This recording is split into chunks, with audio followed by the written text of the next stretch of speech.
Hello everyone, তোমাদেরকে আগের দিন দেখিয়েছিলাম আমাদের বাড়ির কলমগুলো ঢালাই হচ্ছে। তো আজকেও দেখো ঢালাই হবে। এর জন্য প্রথমে অনেকগুলো মশলা একসাথে মেশানো হচ্ছে, পাথর, বালি, সিমেন্ট সব সঠিক পরিমাণে নেওয়ার পর সেগুলোকে মিশিয়ে নিচ্ছেন মিস্ত্রিরা।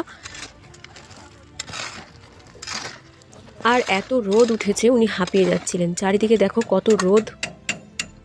এর জন্য একটা তাঁবু টানিয়ে নেওয়া হয়েছে এখানে, যেহেতু গাছপালা এখন নেই।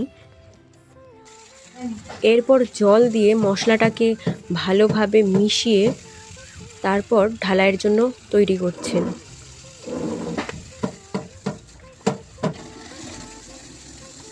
ঢালাইয়ের মশলা দেখো রেডি হয়ে গেছে। একজন কড়াইতে তুলে দিচ্ছেন, আর একজন মাথায় করে বয়ে নিয়ে যাচ্ছেন, আর একজন দেখো কলমে ঢালছেন।